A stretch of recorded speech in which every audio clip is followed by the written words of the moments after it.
सेवकों ने महाराज की आज्ञानुसार श्याम कर्ण घोड़ा चतुरंगिनी सेना के साथ छुड़वा दिया।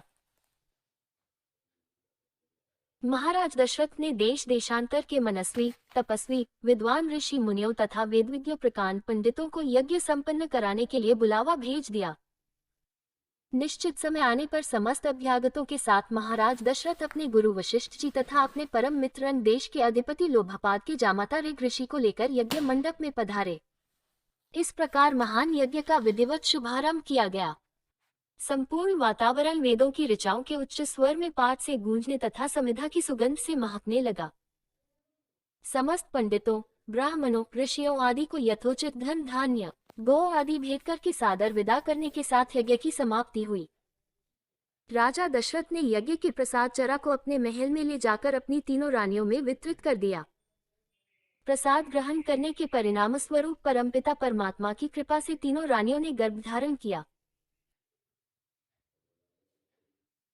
जब चैत्र मास के शुक्ल पक्ष की नवमी तिथि को पुनर्वसु नक्षत्र में सूर्य, मंगल, शनि, बृहस्पति तथा शुक्र अपने अपने उच्च स्थानों में विराजमान थे, कर्क लग्न का उदय होते ही महाराज दशरथ की बड़ी रानी कौशल्या के गर्भ से एक शिशु का जन्म हुआ जो कि श्याम वर्ण, अत्यंत तेजोमय, परम कांतिवान तथा अद्भुत सौंदर्यशाली था। उस शिशु को देखने वाले ठगे से रह जाते थे। इसके पश्चात शुभ नक्षत्रों और शुभ घड़ी में महारानी कैकेयी के एक तथा तीसरी रानी सुमित्रा के 2 तेजस्वी पुत्रों का जन्म हुआ। संपूर्ण राज्य में आनंद मनाया जाने लगा। महाराज के 4 पुत्रों के जन्म के उल्लास में गंधर्व गान करने लगे और अप्सराएं नृत्य करने लगी।